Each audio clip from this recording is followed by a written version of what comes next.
ജമാഅത്തെ ഇസ്ലാമി ഇസ്ലാമിക ഭരണത്തിന് വേണ്ടി നിലകൊള്ളുന്നു എന്നും അതുകൊണ്ട് RSSന് ഹൈന്ദവ രാജ്യം സ്ഥാപിക്കാൻ എളുപ്പമായിരിക്കുമെന്നും ഒരിക്കൽ അദ്ദേഹം പറയുകയുണ്ടായി. RSS ഉന്നയിക്കാത്ത ഒരു വാദം RSSന്റെ മേൽ ആരോപിച്ച് മുസ്ലിം വിരുദ്ധതയെ കേരളത്തിൽ വികസിപ്പിച്ചുകൊണ്ടുവരിക എന്നത് കേരളത്തിൽ ഒരു ഇടതുപക്ഷ പ്രസ്ഥാനം ചെയ്യേണ്ട ജോലിയല്ല എന്ന് പറയുവാൻ എനിക്ക് ബാധ്യതയുണ്ട്. ഇത് ചോദിക്കുവാൻ ഇടതുപക്ഷ സുഹൃത്തുക്കളാരാ, ഇത് ചോദിക്കുവാൻ സഖാക്കളാരാ? ഞാനൊന്ന് ചോദിക്കട്ടെ, കേരളത്തിൽ ഇത്രമാത്രം തീവ്രമായ സമരം സ്വീകരിച്ച ഏതെങ്കിലും രാഷ്ട്രീയ പാർട്ടിയുണ്ടോ? ഞങ്ങൾ അംഗീകരിക്കുന്നു. ജമാഅത്തെ ഇസ്ലാമി ചാലകഭിഷേകം ആഗ്രഹിക്കുന്നില്ല. നമ്മുടെ ബഹുമാനപ്പെട്ട പാർട്ടി സെക്രട്ടറി ശ്രീ പിണറായി വിജയൻ കോഴിക്കോട് മുതലക്കുളത്ത് വന്നിട്ട് ഇസ്ലാമികമാണോ എന്നാ ചോദിച്ചത്. ബഹുമാനപ്പെട്ട സഖാവെ, ജമാഅത്തെ ഇസ്ലാമിയെ ഇസ്ലാം പഠിപ്പിക്കുന്നതിന് മുമ്പ് സഖാക്കളെ ക്ലാസ് സമ്മതിപ്പിച്ചിട്ട് അതിന്റെ തത്വശാസ്ത്രത്തിന്റെ രീതിയിൽപ്പെട്ടതാണ് ആളപ്പെണ്ണുന്ന സമരരീതി. വിശദീകരിക്കണം. നിങ്ങൾക്കറിയുമോ ഈ രാജ്യത്തെ ADB വായ്പയുമായി കടന്നു വന്ന ADB ഉദ്യോഗസ്ഥന്മാരെ നടു റോഡിലിട്ട് കരിയൊഴിച്ചത് സോളിഡാരിറ്റി അല്ല, സ്വന്തം സഖാക്കളോട് ചോദിക്കണം. എന്നിട്ട് ഇപ്പോൾ അത് ADBയുടെ അടിസ്ഥാനത്തിലാണ് കോഴിക്കോട് ഉൾപ്പെടെയുള്ള നഗരസഭയുടെ വികാസങ്ങൾ നടന്നുകൊണ്ടിരിക്കുന്നത്. ഉദ്യോഗസ്ഥന്മാരെ കരിയൊഴിക്കുന്നത് യഥാർത്ഥത്തിൽ ഏത് മാവോയിസമാണ്? വിശദീകരിക്കണം. അതുകൊണ്ട് തീർന്നോ? ഇല്ല. നിങ്ങൾക്കറിയാമോ, പാമ്പിനെ കൊല്ലുന്ന സമരം ജമാഅത്തെ ഇസ്ലാമി നടത്തിയിട്ടില്ല. സോളിഡാരിറ്റി യൂത്ത് മൂവ്മെന്റ് നടത്തിയിട്ടില്ല. ശ്രീ MV രാഘവനോടുള്ള വിയോജിപ്പ് തീർക്കുവാൻ അങ്ങ് പാപ്പിനിശ്ശേരിയിലെ പറശ്ശിനിക്കടവിലെ പാമ്പകേന്ദ്രത്തിൽ പോയി പാവപ്പെട്ട ഇഴജന്തുക്കളെ കൊന്ന് പ്രതിഷേധം തീർത്തവരാണ് ചാണകം വിളിച്ചത് മാവോയിസമായി ചിത്രീകരിക്കുന്നത്. സഖാക്കളെ ക്ഷമിക്കണം. അതുകൊണ്ട് തീർന്നിട്ടില്ല. നിങ്ങൾക്കറിയില്ലേ, അങ്ങ് കണ്ണൂർ ജില്ലയിൽ നിങ്ങൾക്കെല്ലാവർക്കും അറിയാം, അങ്ങ് കണ്ണൂർ ജില്ലയിൽ കുട്ടികളെ പഠിപ്പിച്ചുകൊണ്ടിരിക്കുന്ന അധ്യാപകനെ വിദ്യാർത്ഥികളുടെ നടുമധ്യത്തിലിട്ട് വെട്ടിക്കൊലപ്പെടുത്തി കഷ്ടമാക്കിയവർ ജമാഅത്തെ ഇസ്ലാമിയോട് ചാണകാഭിഷേകത്തെ കുറിച്ച് പറയരുത്. ഞങ്ങൾ പാമ്പിനെ കൊന്ന് സമരം നടത്തിയിട്ടില്ല, ഞങ്ങൾ കരിയൊഴിച്ച് സമരം നടത്തിയിട്ടില്ല, ഞങ്ങൾ പോലീസുകാരെ ഉപദ്രവിച്ച് സമരം നടത്തിയിട്ടില്ല, ഞങ്ങൾ ക്ലാസ് റൂമിലിട്ട് അധ്യാപകനെ വെട്ടിക്കൊലപ്പെടുത്തിയിട്ടില്ല. ഇനിയും നിങ്ങൾക്ക് കേൾക്കണോ? തങ്ങളുടെ സ്വന്തം സഖാക്കളെ പോലീസ് അറസ്റ്റ് ചെയ്താൽ യുടെയും പോലീസ് ഉദ്യോഗസ്ഥന്മാരുടെയും കരണത്തടിച്ച പ്രതികളെ മോചിപ്പിക്കുന്ന സമരരീതി ഇന്ന് വരെ ഞങ്ങൾ ആവിഷ്കരിച്ചിട്ടില്ല.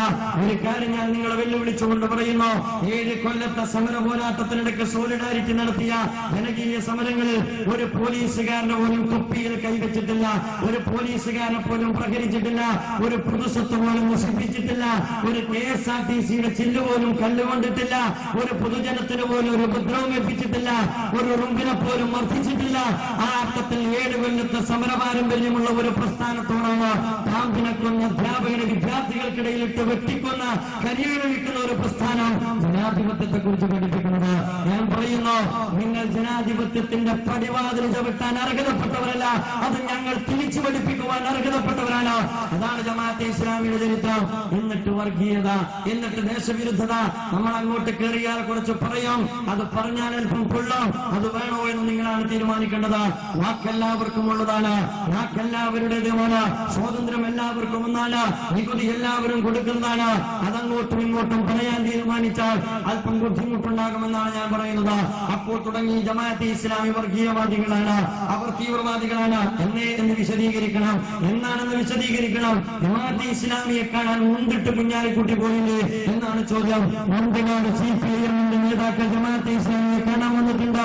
പറ്റുമെങ്കിൽ നിഷേധിക്കണം. നിങ്ങൾ എന്തായാലും കയറി വരുന്ന സ്റ്റെപ്പിനടുത്ത് ക്യാമറ വെച്ചിട്ടില്ലെങ്കിലും വന്നതിന് തെളിവുകൾ ഉദ്ധരിച്ചാൽ നിങ്ങൾക്ക് നിഷേധിക്കാൻ പറ്റില്ല. കഴിഞ്ഞ പാർലമെന്റ് തെരഞ്ഞെടുപ്പിൽ 18 മണ്ഡലത്തിൽ, അതിനു മുമ്പ് ഇടതുപക്ഷത്തിന് 140 മണ്ഡലത്തിൽ ഞങ്ങൾ വോട്ട് കൊടുത്തത് ഇടതുപക്ഷത്തിന്, അതുപോലെ തന്നെ ഈ കമ്മ്യൂണിസ്റ്റ് പാർട്ടിക്ക് ഞങ്ങൾ വോട്ട് കൊടുത്തത് ഒന്നും മാർഗയും ചെയ്തിട്ടല്ല. തത്വാധിഷ്ഠിതമായ നിലപാടാണ്. നിങ്ങൾ സാമ്രാജ്യത്വത്തെ ചെറുക്കണം, നിങ്ങൾ സൈനിസത്തോട് പോരാടണം, നിങ്ങൾ ആഗോളീകരണ അജണ്ടകളെ ഇല്ലായ്മ ചെയ്യണം, നിങ്ങൾ ജനപക്ഷത്തെ നിലയുറപ്പിക്കണം, നിങ്ങൾ അഴിമതി വിരുദ്ധ സമീപനം സ്വീകരിക്കണം. ഇതല്ലാതെ ജമാഅത്തെ ഇസ്ലാമി സ്കൂൾ വേണമെന്ന് പറഞ്ഞിട്ടില്ല, ഞങ്ങൾക്ക് ജോലി വേണമെന്ന് പറഞ്ഞിട്ടില്ല, എന്തെങ്കിലും പ്രത്യേകമായ ഭൗതികമായ ആവശ്യങ്ങൾ പറഞ്ഞിട്ടില്ല. അതുകൊണ്ട് നാലമ്മിന്റെ ചുമത്തിൽ വെക്കാത്തത് കൊണ്ട് നെഞ്ചോടുകൂടി ഞങ്ങൾ വെല്ലുവിളിക്കുന്നു. ജമാഅത്തെ ഇസ്ലാമിന്റെ 10 കൊല്ലത്തെ പിന്തുണക്ക് 10 ജമാഅത്ത് വാങ്ങിയിട്ടില്ല എങ്കിൽ എന്തുകൊണ്ടാണ് ഇപ്പോൾ ഞങ്ങൾക്ക് നേരെ വർഗീയത ആരോപിക്കുന്നത് എന്ന് അവര് വ്യക്തമാക്കേണ്ടതുണ്ട്. കുഞ്ഞാലിക്കുട്ടി സാഹിബ് ജമാഅത്തുമായി ചർച്ച നടത്തിയിട്ടുണ്ട്, കോൺഗ്രസുകാർ ചെന്നിത്തല ജമാഅത്തുമായി ചർച്ച നടത്തിയിട്ടുണ്ട്, ഉമ്മൻചാണ്ടി ജമാഅത്തുമായി ചർച്ച നടത്തിയിട്ടുണ്ട്, ശ്രീ പിണറായി ജമാഅത്തെ ഇസ്ലാമിയുമായി ചർച്ച നടത്തിയിട്ടുണ്ട്. ശ്രീ അമരം കരീം ജമാഅത്തുമായി ചർച്ച നടത്തുമ്പോൾ ഞാൻ ആ ചർച്ചയിൽ പങ്കെടുത്തയാളാണ്. അതൊന്നും വല്ലാതാരും വിളമ്പണ്ട. എല്ലാവരും ചർച്ച നടത്തിയിട്ടുണ്ട്. മുണ്ടിടാതെ വന്ന് ചർച്ച നടത്തിയിട്ടുണ്ട്.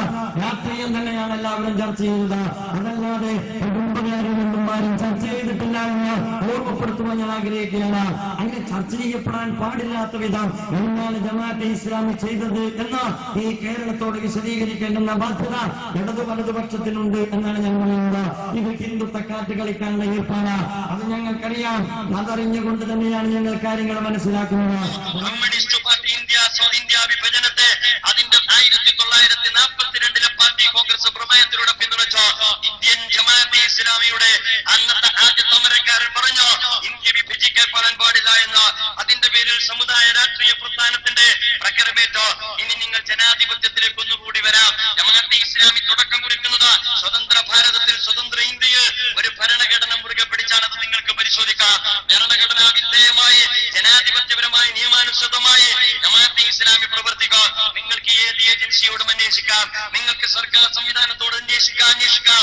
ഒരു പോലീസിലും 7 കൊല്ലം ഞങ്ങൾ സമരം നടത്തിയിട്ട് ജനങ്ങളെ ഉപദ്രവിച്ച ഒരു കേസ് ഉണ്ടാവുകയില്ല. ഒരു ക്രിമിനൽ കേസിലും ഒരു ജമാഅത്തെ ഇസ്ലാമിക്കാരൻ പെടില്ല. കാരണം ഞങ്ങൾ സമരം നടത്താൻ മാത്രമല്ല ജീവിതത്തിൽ ആദർശ സമരം നടത്തി ജീവിത വിശുദ്ധി കൈവരിക്കുന്നവരെ പുറത്തുള്ള പൈശാചികതയ്ക്കെതിരെ സമരം നടത്തേണ്ടതുള്ളൂ എന്ന് തീരുമാനിച്ച വിപ്ലവ പ്രസ്ഥാനമാണ് ജമാഅത്തെ ഇസ്ലാമി. അതുകൊണ്ട് അഭിമാനത്തോടുകൂടി പറയാൻ കഴിയും പെണ്ണുകേസിലും കൊള്ളക്കേസിലും കള്ളുകേസിലും ഒരു ജമാഅത്തെ ഇസ്ലാമിയെ നിങ്ങൾ കാണൂല. ഞാൻ പറയുന്നത് രാജ്യത്തിന്റെ യശസ് ഉയർത്തിപ്പിടിച്ചുകൊണ്ട് രാജ്യത്തിന്റെ പക്ഷത്ത് നിലയുറപ്പിച്ചുകൊണ്ട് രാജ്യം വിഭജിക്കപ്പെടുന്നതിന്റെ ചെറുത്തു നിന്നുകൊണ്ട് മുന്നോട്ട് പോയ ഒരു പ്രസ്ഥാനത്തോട് ജനാധിപത്യത്തെ കുറിച്ച് പറയുന്നവർ നിങ്ങൾ മനസ്സിലാക്കണം. ഈ രാജ്യം സ്വാതന്ത്ര്യം നേടിയിട്ടും ജനാധിപത്യം അംഗീകരിക്കേണ്ടതില്ല എന്ന് തീരുമാനിച്ച ഏക പാർട്ടി കമ്മ്യൂണിസ്റ്റ് മാർക്സിസ്റ്റ് പാർട്ടിയാ. ആർക്കെങ്കിലും നിഷേധിക്കാൻ പറ്റുമോ? 1948 ഫെബ്രുവരി കൽക്കട്ടയിൽ രണദിബയുടെ നേതൃത്വത്തിൽ ചേർന്ന പാർട്ടി കോൺഗ്രസ് 2ാം പാർട്ടി കോൺഗ്രസിൽ വെച്ചിട്ട് പറഞ്ഞു ഇന്ത്യക്ക് സ്വാതന്ത്ര്യം കിട്ടിയിട്ടില്ല, ഇന്ത്യ സ്വാതന്ത്ര്യം നേടിയിട്ടില്ല എന്ന്. 1948 ഇന്ത്യൻ സ്വാതന്ത്ര്യ ദിനം കരിദിനമായി ആചരിച്ച പ്രസ്ഥാനം ജമാഅത്തെ ഇസ്ലാമിയല്ല, കമ്മ്യൂണിസ്റ്റ് പാർട്ടിയാ. അവരാ ജമാഅത്തെ ഇസ്ലാമിയോട് രാജ്യസ്നേഹത്തെ കുറിച്ച് പറയുന്നത്. അവരാണ് കാശ്മീരിനെ കുറിച്ച് പറയുന്നത്. ഞാൻ പറയുന്നു സ്വാതന്ത്ര്യ ദിനം കരിദിനം ആചരിച്ച പിന്നീടാണ് മനുഷ്യച്ചെങ്കല വന്നത്. അതിനു മുമ്പ് രാജ്യത്തിന്റെ സ്വാതന്ത്ര്യ ദിനം കരിദിനമായി ആചരിച്ച പ്രസ്ഥാനമാണ് കമ്മ്യൂണിസ്റ്റ് പാർട്ടി. അതുകൊണ്ട് തീർന്നില്ല. 1948 ഫെബ്രുവരിയിൽ കൽക്കട്ടയിൽ രണദിബയും ടീമും പാർട്ടി കോൺഗ്രസ് തീരുമാനിച്ചോ ഇന്ത്യക്ക് സ്വാതന്ത്ര്യം കിട്ടിയിട്ടില്ല. അതുകൊണ്ട് സായുധ സമരമാണ് വഴി. ഒരു സ്വതന്ത്ര ഭാരതത്തിൽ സായുധ സമരത്തിന് ആഹ്വാനം ചെയ്തു. എന്നിട്ടത് പിൻവലിച്ചത് 1951. അതുവരെ അത് തുടരുന്നു. നിങ്ങൾക്കറിയാമോ തെലുങ്കാന പ്രക്ഷോഭം നിർത്തിവെക്കുമ്പോ ഒരുപാട് മനുഷ്യരെ കുരുതി കൊടുത്തു. 1951 ജനാധിപത്യത്തെ കുറിച്ച് സംസാരിക്കാം. അതുവരെ ഈ രാജ്യത്തിന്റെ ജനാധിപത്യത്തെ അംഗീകരിക്കാത്ത രാജ്യം സ്വാതന്ത്ര്യം നേടിയിട്ടില്ലെന്ന് പ്രഖ്യാപിച്ച ഒരു രാഷ്ട്രീയ പ്രസ്ഥാനം ജമാഅത്തെ ഇസ്ലാമിയെ ജനാധിപത്യം പഠിപ്പിക്കരുത്. അതുകൊണ്ട് തീർന്നില്ല. ഞാൻ പറയുന്നത് ഇപ്പൊ ഇവിടുന്ന് അങ്ങോട്ട് എടുത്തിട്ടുള്ളൂ, ഇവിടുന്ന് അങ്ങോട്ട് ഇപ്പൊ എടുക്കാൻ ഞാൻ തീരുമാനിച്ചിട്ടില്ല. 1957 കേരളത്തിൽ ആദ്യമായി ശ്രീ EMS നമ്പൂതിരിപ്പാട് കേരളത്തിന്റെ ഭരണത്തിൽ വന്നു. എന്നിട്ട് എന്തേ സംഭവിച്ചോ? ഒരു ഘട്ടത്തിൽ അദ്ദേഹത്തെ കോടതി ചോദ്യം ചെയ്തു. ആ ഘട്ടത്തിൽ അത് അങ്ങോട്ട് EMSന്റെ അടുത്തേക്ക് പോകേണ്ടതില്ല എന്നാണ് ഞാൻ അവിടെ നിന്ന് വരാം. ആ ഘട്ടത്തിൽ കോടതിയെ ചോദ്യം ചെയ്തുകൊണ്ട് ശ്രീ EMS നമ്പൂതിരിപ്പാട് പറഞ്ഞു ഇന്ത്യൻ ഭരണഘടന തൊട്ട് മുഖ്യമന്ത്രിയായി സത്യപ്രതിജ്ഞ ചെയ്യുന്നതിന് മുമ്പ് ഞാൻ കമ്മ്യൂണിസ്റ്റ് മാനിഫെസ്റ്റോ തൊട്ട് പാർട്ടി മെമ്പറായി സത്യപ്രതിജ്ഞ ചെയ്തതാണ്. അതുകൊണ്ട് കോടതി ബൂർഷാ കോടതിയാണ്. അവരാണ് ജമാഅത്തെ ഇസ്ലാമിയെ ജുഡീഷ്യറി പഠിപ്പിക്കുന്നത്. 2 തവണ നിരോധിക്കപ്പെട്ടു ജമാഅത്തെ ഇസ്ലാമി. പ്രവർത്തനം നിർത്തിവെച്ചോ? ഒളിപ്രവർത്തനം നടത്തിയിട്ടില്ല. സ്പെഷ്യൽ ബ്രാഞ്ചിൽ അന്വേഷിക്കാം. എന്നിട്ട് കോടതിയിൽ പോയി. എന്നിട്ട് നിയമ പോരാട്ടം നടത്തി. കോടതി ചോദിച്ചു എന്താണ് ന്യായം? സർക്കാരിന് ഒരു ന്യായവുമില്ല. അങ്ങനെ ക്ലീൻ ഇമേജോടുകൂടി പുറത്തു വന്ന ഒരു പ്രസ്ഥാനത്തിന്റെ മുമ്പിൽ ഇന്ത്യൻ ജുഡീഷ്യറിയെ തള്ളിപ്പറഞ്ഞ് ബൂർഷാ കോടതി എന്ന് പറയുന്നവരാണ് ജമാഅത്തെ ഇസ്ലാമിയോട് ജനാധിപത്യത്തെ കുറിച്ച് പഠിപ്പിക്കുന്നത്. എന്റെ പ്രിയപ്പെട്ട സുഹൃത്തുക്കൾ അറിയേണ്ടതുണ്ട്. ലാവ്ലിൻ കേസിന്റെ ഘട്ടത്തിലും നമുക്കതാണ് ബോധ്യപ്പെട്ടത്. ഇപ്പൊ പറയുന്ന ഒരു കാര്യം, നിങ്ങൾ ദേശീയ അന്തർദേശീയ ബന്ധമുള്ള പ്രസ്ഥാനമാണ്. രസമുള്ള വർത്തമാനമാണ് പറയുന്നത്. നിങ്ങൾ ദേശീയ അന്തർദേശീയ ബന്ധമുള്ള പ്രസ്ഥാനമാണ്. എന്നിട്ട് ഈയിടെ തോമസ് ഐസക് പറഞ്ഞു ഐസക്കും കരീമും പിണറായിയും കൂടിയിട്ട് ഒരു മൂവർ സംഘമാണ് ഇപ്പോൾ ജമാഅത്തെ ഇസ്ലാമിയെ നേരിടാൻ തീരുമാനിച്ചിരിക്കുന്നത്. അത്തരം ഒരു കർസേവ കൊണ്ട് തുടച്ചു നീക്കാൻ കഴിയുമെങ്കിൽ ഇത് 75-ലും 92-ലും തീരുമാനിക്കപ്പെട്ട് യഥാർത്ഥത്തിൽ കർസേവയിൽ നാമാവശേഷമായി പോകേണ്ടിയിരുന്നു. മനസ്സുകളിലാണ് ജീവിക്കുന്നത്. അധികാരത്തിന്റെ പിൻബലത്തിലല്ല, പണത്തിന്റെ കൊഴുപ്പിലല്ല, അതിനപ്പുറം മനുഷ്യരുടെ കൂടെ ജീവിക്കുന്ന ഒരു പ്രസ്ഥാനമാണ്. ജനങ്ങൾക്കറിയാം ജമാഅത്തെ ഇസ്ലാമി എന്താണ് എന്ന്, ഈ കേരളത്തിനറിയാം ഇസ്ലാമിക പ്രസ്ഥാനം ചെയ്തുകൊണ്ടിരിക്കുന്നത് എന്താണ് എന്ന്. ദേശീയ അന്തർദേശീയമെന്നുമുണ്ട്. ഒരു ഘട്ടത്തിൽ ശ്രീ തോമസ് ഐസക് പറഞ്ഞു, ഇവരുടെ ആദർശം തന്നെയാണ് ലോകത്ത് മുഴുവൻ ഇസ്ലാമിക പ്രസ്ഥാനങ്ങളുടെയും ആദർശം. എന്ത് വർത്താനാണ് പറയുന്നത്? ഖുർആനും സുന്നത്തുമാണ് ഞങ്ങളുടെ ആദർശം. ലോകത്ത് ജീവിക്കുന്ന മുഴുവൻ മുസ്ലിങ്ങളുടെയും ആദർശം ഖുർആനും സുന്നത്തുമാണ്. അതിലെന്താ കുഴപ്പം? അതൊരു അപകടകരമായ നീക്കമാണ്. ഞാനൊന്ന് ചോദിക്കട്ടെ, മാർക്സിനെ തന്നെയല്ലേ കമ്മ്യൂണിസ്റ്റ് റഷ്യയിൽ, മാർക്സിനെ തന്നെയല്ലേ ചൈനയിൽ? അപ്പൊ നിങ്ങൾക്കതൊക്കെയാവാം. കമ്മ്യൂണിസ്റ്റ് വ്യവസ്ഥിതി അനുസരിച്ച് ലോകത്ത് അവർക്ക് വളരാം. അതേസമയം ഇസ്ലാമിക ദർശനത്തിന്റെ പിൻബലത്തിൽ ഇന്ത്യക്ക് പുറത്തൊരു വിഭാഗത്തിന് ഉണ്ടാകാൻ പാടില്ല. ഇങ്ങനെ തുടങ്ങുന്നു ദേശീയ അന്തർദേശീയ ബന്ധം. ജമാഅത്തെ ഇസ്ലാമിയുടെ ദേശീയ അന്തർദേശീയ ബന്ധം അവിടെ നിൽക്കട്ടെ. കമ്മ്യൂണിസ്റ്റ് പാർട്ടി ജന്മം കൊണ്ടത് എവിടെയാ? ഇന്ത്യയിലാണോ അതോ സോവിയറ്റ് റഷ്യയിലാണോ? വ്യക്തമാക്കണം. അതിന്റെ പ്രവർത്തനം ആരംഭിച്ചത് അവിടെ നിന്ന്. സോവിയറ്റ് റഷ്യയിലെ ലഘുലേഖയും പുസ്തകവും വിറ്റഴിച്ച പാർട്ടി പ്രവർത്തനം നടത്തിയ ഒരു പ്രസ്ഥാനം ജമാഅത്തെ ഇസ്ലാമിയോട് പറയുന്നു, നിങ്ങൾ ഇന്ത്യയിൽ ജന്മം കൊണ്ടതല്ല, നിങ്ങൾ ഇന്ത്യക്ക് പുറത്ത് ബന്ധമുള്ളവരാണ് എന്ന്. അതുകൊണ്ട് തീർന്നില്ല. ഈ രാജ്യത്ത് അവർ ആദ്യ കാലഘട്ടത്തിൽ പ്രവർത്തിച്ചത് സ്റ്റാലിനിസ്റ്റ് നയരേഖ അനുസരിച്ച. ഒരു ഘട്ടത്തിൽ നിങ്ങൾക്കറിയാമല്ലോ, ഒരു ഘട്ടത്തിൽ ഇവിടെ അവർ പ്രവർത്തിക്കുന്നത് സോവിയറ്റ് റഷ്യന് നേരേഖ വെച്ചിട്ട്. ഒരിക്കൽ ഇവിടെയുള്ള ഇന്ത്യൻ കമ്മ്യൂണിസ്റ്റ് പാർട്ടിയുടെ നേതാക്കന്മാർ അങ്ങ് റഷ്യയിൽ ചെന്നപ്പോ സ്റ്റാലിൻ പറഞ്ഞു, അല്ല സഖാക്കളെ, നിങ്ങൾ ഇനി ഇങ്ങോട്ട് വരേണ്ടതില്ല, നിങ്ങൾ ഇന്ത്യയുടെ സിറ്റുവേഷൻ അനുസരിച്ച് നിങ്ങൾ നിങ്ങളുടെ നേരേഖ രൂപപ്പെടുത്തണം, സോവിയറ്റ് റഷ്യയുടെ സിറ്റുവേഷൻ അനുസരിച്ചല്ല നിങ്ങൾ പ്രവർത്തിക്കേണ്ടത് എന്ന് സ്റ്റാലിൻ, സഖാവ് സ്റ്റാലിൻ കമ്മ്യൂണിസ്റ്റ് പാർട്ടി നേതാക്കളെ പഠിപ്പിച്ച് തിരിച്ചുവിടുകയാണ് ചെയ്തത്. എന്നിട്ട് ജമാഅത്തെ ഇസ്ലാമിയോട് പറയുന്നു, നിങ്ങൾക്ക് ദേശീയ അന്തർദേശീയ ബന്ധമുണ്ട് എന്ന്. ആളുകളെ ചാടകം പറഞ്ഞതിനെ കുറിച്ച് പറയുമ്പോ എന്റെ പ്രിയപ്പെട്ട സുഹൃത്തുക്കൾ മനസ്സിലാക്കേണ്ടതുണ്ട്, ഇന്ത്യ രാജ്യത്തെന്നല്ല ലോകത്ത് തുല്യതയില്ലാത്ത വിധം സ്വന്തം പാർട്ടി കേന്ദ്ര കമ്മിറ്റിയിലെ മുഴുവൻ കേന്ദ്ര കമ്മിറ്റി അംഗങ്ങളെയും വധിച്ചു കളയുന്ന ഒരു പ്രവർത്തനം നിങ്ങൾക്ക് ആലോചിക്കാൻ പറ്റുമോ? അതാണ് സഖാവ് സ്റ്റാലിൻ. ആ സഖാവ് സ്റ്റാലിന്റെ ഫോട്ടോ വെച്ച് പൂജിക്കുന്ന ആളുകൾ സ്വന്തം കേന്ദ്ര കമ്മിറ്റിയിലെ മുഴുവൻ അംഗങ്ങളുടെയും തല കൊയ്ത്ത് നടത്തിയിട്ട് ജനാധിപത്യം സ്ഥാപിച്ച സഖാവ് സ്റ്റാലിന്റെ ഫോട്ടോ വെച്ച് പൂജിക്കുന്ന ആളുകളാണ് ജമാഅത്തെ ഇസ്ലാമിയോട് ജനാധിപത്യത്തെ കുറിച്ച് സംസാരിച്ചു കൊണ്ടിരിക്കുന്നത്. ഞാൻ പറഞ്ഞു വരുന്നത്, സഹോദരന്മാരെ, അങ്ങനെ പറഞ്ഞു പോകരുത്. നമുക്ക് ആശയപരമായി സംവദിക്കാം. ഇടതുപക്ഷത്തിന്റെ നന്മകളെ, അവരുടെ ഗുണങ്ങളെ, ഒരു ഘട്ടത്തിൽ കമ്മ്യൂണിസ്റ്റ് പ്രത്യയശാസ്ത്രം മുതലാളിത്ത ദർശനത്തോട് നടത്തിയ പോരാട്ടത്തെ വിലമതിച്ചുകൊണ്ട് തന്നെയാണ് ഈ ഉള്ളവൻ സംസാരിക്കുന്നത്. പക്ഷേ അവർ മാറിയിരിക്കുന്നു, ചുവട് തെറ്റിയിരിക്കുന്നു, വഴിമാറി സഞ്ചരിച്ചുകൊണ്ടിരിക്കുന്നു, ജനങ്ങളുടെ പ്രശ്നങ്ങളിൽ നിന്ന് ഒളിച്ചോടിക്കൊണ്ടിരിക്കുന്നു, മൂലധന മാഫിയകളുടെ താല്പര്യത്തിന് അരുന്നുകൊണ്ടിരിക്കുന്നു എന്നതാണ് അപകടകരമായ വസ്തുത. മതവിഷയങ്ങളിലും രാഷ്ട്രീയ വിഷയങ്ങളിലും സാമൂഹ്യ വിഷയങ്ങളിലുമൊക്കെ അഭിപ്രായ പ്രകടനം നടത്തിയിട്ടുള്ളത് വിശുദ്ധ ഖുർആനിൽ നിന്നും പ്രചോദനം ഉൾക്കൊണ്ടുകൊണ്ടാണ്. അതുകൊണ്ട് ഖുർആനികമായ ആ അടിസ്ഥാനങ്ങളിൽ നിന്നുകൊണ്ട് ഈ പ്രസ്ഥാനം നടത്തിക്കൊണ്ടിരിക്കുന്ന ഇടപെടലുകളും നിരൂപണങ്ങളും വിമർശനങ്ങളും നിലപാടുകളും ഉണ്ടല്ലോ, അതാരെങ്കിലും ഭീഷണിപ്പെടുത്താൻ ശ്രമിച്ചു എന്നതുകൊണ്ടോ, തെറ്റിദ്ധരിപ്പിക്കുന്നു എന്നതുകൊണ്ടോ, അല്ലെങ്കിൽ അവനെ കാടടച്ചു വെടിവെക്കുന്നു എന്നതുകൊണ്ടോ ഒരിക്കലും തന്നെ കെടുത്തിക്കളയാൻ കഴിയാത്ത ഒരു കാര്യമാണ്. വിശുദ്ധ ഖുർആൻ പറയുന്നുണ്ട്, അവർ അല്ലാഹുവിന്റെ വെളിച്ചത്തെ അവരുടെ വായ കൊണ്ട് ഊതിക്കെടുത്താൻ ശ്രമിക്കുന്നുവെന്ന്. പക്ഷേ അല്ലാഹു അവന്റെ വെളിച്ചത്തെ പൂർത്തീകരിക്കുക തന്നെ ചെയ്യും. ദൈവനിഷേധികളും ബഹുദൈവ വിശ്വാസികളും എത്ര തന്നെ അതിനെ വെറുത്താലും ശരി എന്ന് വിശുദ്ധ ഖുർആനിന്റെ ഒരു താക്കീതുണ്ട്.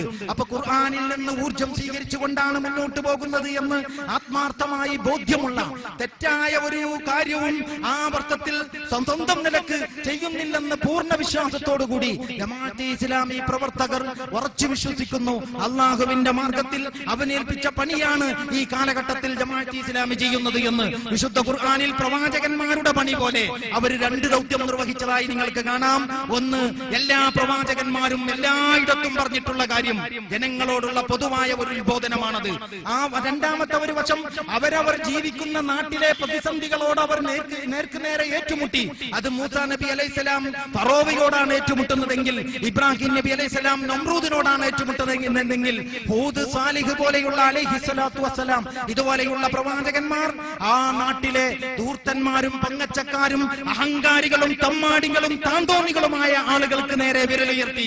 ഓരോ പ്രവാചകന്റെയും ദൗത്യം വ്യത്യസ്തം, എല്ലാ പ്രവാചകന്മാരെയും അല്ലാഹു ഏൽപ്പിച്ച ദൗത്യം ഒന്നും. ഇത് നിങ്ങൾക്ക് ഖുർആനിൽ നിന്ന് കാണാവുന്നതാണ്. അപ്പൊ പ്രവാചകന്മാരുടെ ദൗത്യത്തിന് അതിന് രണ്ട് വശങ്ങളുണ്ടായിരുന്നു എന്ന് കാണാൻ പറ്റും. ഒന്ന്, എല്ലാ പ്രവാചകന്മാരും പറഞ്ഞ മൗലികമായ ചില അടിസ്ഥാനങ്ങൾ. രണ്ടാമത്തത്, ഓരോ പ്രവാചകനും ഏറ്റെടുത്ത പ്രാദേശികമായ പ്രശ്നങ്ങളും സംഭവങ്ങളും. ഇതുപോലെയാണ് ജമാഅത്തെ ഇസ്ലാമിയുടെ ദൗത്യവും. ഒന്ന്, എല്ലാവരോടും ഒരുപോലെ ഞങ്ങൾക്കുള്ള പൊതുവായ പ്രബോധനമാണ്. രണ്ടാമത്തത്, രാജ്യം അഭിമുഖീകരിക്കുന്ന പ്രശ്നങ്ങളിലുള്ള ഇടപെടലുകളും അതിനെതിരിലുള്ള നിലപാടുകളുമാണ്. ഇത് രണ്ടും വിശുദ്ധ ഖുർആനിലെ പ്രവാചക പ്രബോധനത്തെ പറ്റി പഠിച്ചാൽ, പ്രവാചകന്മാരുടെ പ്രബോധനത്തെ പറ്റി പഠിച്ചാൽ നിങ്ങൾക്ക് ബോധ്യപ്പെടുന്ന ഒരു വസ്തുതയാണ്. ആ വഴിയാണ് ഞങ്ങളുടേത് എന്നതുകൊണ്ട്, അതിൽ നിന്നാണ് ഞങ്ങൾ ഊർജം സ്വീകരിക്കുന്നത് എന്നതുകൊണ്ട് അങ്ങനെ ഓലപ്പാമ്പുകൾ കണ്ടാൽ തളരുന്നതോ തകരുന്നതോ ആയ ഒന്നല്ല ആദർശ വിപ്ലവ പ്രസ്ഥാനം എന്ന അതിന്റെ ആ ശക്തമായ സന്ദേശം നൽകിക്കൊണ്ട് ഇബ്രാഹിം നബി അലൈഹിസ്സലാമിന്റെ സ്ഥൈര്യത്തിന്റെ മുമ്പിൽ നമ്രൂദിന്റെ അഗ്നികുണ്ഡങ്ങൾ അണഞ്ഞുപോയതും, മൂസാ നബി അലൈഹിസ്സലാമിന്റെ വിപ്ലവാവേശത്തിന്റെ മുമ്പിൽ ചെങ്കടലിന്റെ മഹാപ്രവാഹം, അണമുറിയാത്ത മഹാപ്രവാഹം നിലച്ചുപോയതും, ഇബ്രാഹിം മുഹമ്മദ് നബി സല്ലല്ലാഹു അലൈഹി വസല്ലമയുടെ ഈമാനികമായ ആവേശത്തിന്റെ മുമ്പിൽ കിസ്റ കൈസർ കോട്ടകൾ കിടുകിടാ വിറകൊണ്ടതും നിങ്ങൾ കണ്ടുവെങ്കിൽ ഈ ചരിത്രം ഇനിയും ആവർത്തിക്കും. ഈ വിപ്ലവ സംഘം മുന്നോട്ട് പോകും. അള്ളാഹുവിന്റെ പരമാധികാരത്തിൽ അധിഷ്ഠിതമായ ഒരു സാമൂഹിക ക്രമത്തിന്റെ നിർമ്മിതിയിലുള്ള ജമാഅത്തെ ഇസ്ലാമിയുടെ ദൗത്യം ആരെതിർത്താലും സമാധാനപരമായ അതിന്റെ വഴിയിലൂടെ, ജനാധിപത്യപരമായ മാർഗത്തിലൂടെ ജനങ്ങളിൽ ഞങ്ങൾ നിരന്തരം പ്രചരിപ്പിച്ചുകൊണ്ടേയിരിക്കും. എല്ലാത്തിലും പൊറുതിമുട്ടിയ ജനം ഒരു നാൾ ഇതിനെ നെഞ്ചിലേറ്റും. അങ്ങനെ ഒരു കാലം വരും. ആ കാലത്ത് അള്ളാഹുവിന്റെ വചനം ഉയരുന്നതിൽ എന്റെയും പങ്കുണ്ടായിരുന്നു എന്ന് സമാധാനിക്കണമെന്ന് നിങ്ങൾ ആഗ്രഹിക്കുന്നുവെങ്കിൽ, നിങ്ങളുണ്ടെങ്കിൽ നിങ്ങളോടൊപ്പം, നിങ്ങളില്ലെങ്കിൽ നിങ്ങളെ കൂടാതെ, നിങ്ങൾ എതിർക്കുന്നുവെങ്കിൽ നിങ്ങളെ തൃണവൽക്കരിച്ചുകൊണ്ട് ഈ പ്രബോധക സംഘം മുന്നോട്ട് പോകുമെന്ന സന്ദേശം നൽകിക്കൊണ്ട് ഇടതുപക്ഷ ജനാധിപത്യ മുന്നണിയുടെ നേതൃകക്ഷിയായ CPM-ന്റെ ഒരു വിഭാഗത്തിൽ നിന്നും ജമാഅത്തെ ഇസ്ലാമിക്ക് രൂക്ഷമായ വിമർശനങ്ങൾ നേരിടേണ്ടതായി വന്നിട്ടുണ്ട്. അതിലൊരു വിമർശനം എന്താണെന്ന് ചോദിച്ചാൽ, ജമാഅത്തെ ഇസ്ലാമി ജനാധിപത്യത്തെ അംഗീകരിക്കാത്ത പ്രസ്ഥാനമാണ്. എന്നാൽ ജമാഅത്തെ ഇസ്ലാമിയെ അറിയുന്നവർക്കറിയാം, ഇന്ത്യയിൽ ജമാഅത്തെ ഇസ്ലാമിയെ പോലെ ജനാധിപത്യാടിസ്ഥാനത്തിൽ സംഘടിപ്പിക്കപ്പെട്ട ഒരു പ്രസ്ഥാനം വേറെ ഉണ്ടാവുകയില്ല. വളരെ സ്വതന്ത്രമായിട്ടുള്ള ഒരു ജനാധിപത്യ പ്രക്രിയയിലൂടെയാണ് അതിന്റെ നേതൃത്വത്തെ തെരഞ്ഞെടുക്കുന്നത്, അതിന്റെ നയനിലപാടുകൾ സ്വീകരിക്കപ്പെടുന്നത്. മാത്രമല്ല, ജനാധിപത്യ മൂല്യങ്ങൾ എന്ന് നമ്മൾ പറയുന്ന അഭിപ്രായ സ്വാതന്ത്ര്യം, ആത്മാവിഷ്കാര സ്വാതന്ത്ര്യം, വിമർശന സ്വാതന്ത്ര്യം പോലുള്ള കാര്യങ്ങൾക്ക് വേണ്ടി തുടക്കം മുതൽ നിലകൊണ്ട പ്രസ്ഥാനമാണ് ജമാഅത്തെ ഇസ്ലാമി. മാത്രമല്ല, ഇന്ത്യൻ ജനാധിപത്യ പ്രക്രിയ എന്നൊക്കെ അപകടങ്ങളെ നേരിട്ടിട്ടുണ്ടോ അന്നൊക്കെ ജനാധിപത്യത്തിന് വേണ്ടി ജമാഅത്തെ ഇസ്ലാമി ശബ്ദിച്ചിട്ടുണ്ട്. അടിയന്തരാവസ്ഥയുടെ കാളരാത്രികളിൽ ജമാഅത്തെ ഇസ്ലാമി അടിയന്തരാവസ്ഥക്കെതിരായി നിലകൊണ്ടു. ജനാധിപത്യത്തിന്റെ പുനഃസ്ഥാപനത്തിന് വേണ്ടി അതിന്റെ പ്രവർത്തകർ ഇന്ത്യയിലുടനീളം രംഗത്തിറങ്ങി. ഇന്ത്യൻ ജനാധിപത്യം ക്രിമിനലിസത്തിലേക്കും പണാധിപത്യത്തിലേക്കും വഴിമാറിയ ഘട്ടത്തിൽ ഒരുപക്ഷെ പലരാലും വിമർശിക്കപ്പെട്ട, പരിഹസിക്കപ്പെട്ട മൂല്യാധിഷ്ഠിത രാഷ്ട്രീയം എന്ന മുദ്രാവാക്യം ജമാഅത്തെ ഇസ്ലാമി മുന്നോട്ട് വെച്ചു. ജനാധിപത്യം എന്ന് പറയുന്നത് പലപ്പോഴും അതിനകത്ത് ഫാസിസ്റ്റ് സംഘങ്ങൾക്ക് വരെ വളർന്നു വരാനുള്ള സാധ്യതയുള്ള ഒരു ഘടനയാണ്. ഫാസിസ്റ്റ് സംഘങ്ങൾ ഇന്ത്യൻ ജനാധിപത്യ പ്രക്രിയകൾക്കകത്ത് വളർന്നു വരാൻ തുടങ്ങിയ ഘട്ടത്തിൽ ജമാഅത്തെ ഇസ്ലാമി ഉയർത്തിയ മുദ്രാവാക്യം ഫാസിസ്റ്റ് വിരുദ്ധ രാഷ്ട്രീയം എന്ന മുദ്രാവാക്യമാണ്. ഇപ്പൊ ജനാധിപത്യ പ്രക്രിയയോടും ജനാധിപത്യ മൂല്യങ്ങളോടും വലിയ ആദരവ് പുലർത്തുന്ന, നയപരിപാടികളിൽ അത് വളരെ വിശദമായി എഴുതി വച്ചിട്ടുള്ള പ്രസ്ഥാനമാണ് ജമാഅത്തെ ഇസ്ലാമി. പക്ഷെ ജനാധിപത്യം ഒരു ഐഡിയോളജി എന്നുള്ള നിലയിൽ ജനാധിപത്യത്തിന്റെ ചില വിഷയങ്ങളെ ജമാഅത്തെ ഇസ്ലാമി തുടക്കം മുതൽ വിമർശിച്ചു പോന്നിട്ടുണ്ട്. ആ വിമർശനം ജമാഅത്തെ ഇസ്ലാമി മാത്രമല്ല നടത്തിയിട്ടുള്ളത്. അത്തരത്തിലുള്ള വിമർശനങ്ങൾ ഏറ്റവും കൂടുതൽ ഇന്ത്യയിൽ നടത്തിയിട്ടുള്ളത് മഹാത്മജിയാണ്. പാർലമെന്ററി ജനാധിപത്യത്തെക്കുറിച്ചും പാർലമെന്റിനെ കുറിച്ചും മച്ചി എന്ന പ്രയോഗം അദ്ദേഹം നടത്തിയിട്ടുണ്ട്. വെറും സല്ലാപക്കട എന്ന് പാർലമെന്റിനെ കുറിച്ച് അദ്ദേഹം പറഞ്ഞിട്ടുണ്ട്. അദ്ദേഹം അത്തരം നിരീക്ഷണങ്ങൾ എഴുതിയ ഹിന്ദു സ്വരാജ് എന്ന പുസ്തകം ഇന്നും ഇന്ത്യയിൽ ആഘോഷിക്കപ്പെടുന്ന പുസ്തകമാണ്. മാത്രമല്ല, ജനാധിപത്യത്തിന്റെ പേര് പറഞ്ഞുകൊണ്ട് ജമാഅത്തെ ഇസ്ലാമിയെ വിമർശിക്കുന്ന മാർക്സിസ്റ്റ് പ്രസ്ഥാനം എന്നു മുതലാണ് ഇന്ത്യൻ ജനാധിപത്യത്തെ അംഗീകരിക്കാൻ തുടങ്ങിയത്? ഇന്ത്യൻ ജനാധിപത്യ സമ്പ്രദായത്തെ ഭൂഷാ ജനാധിപത്യ സമ്പ്രദായമായി ആക്ഷേപിക്കുകയല്ലേ അവർ ചെയ്തിരുന്നത്? മാത്രമോ, എന്തായിരുന്നു കൽക്കത്ത തീസീസിൽ പറഞ്ഞത്?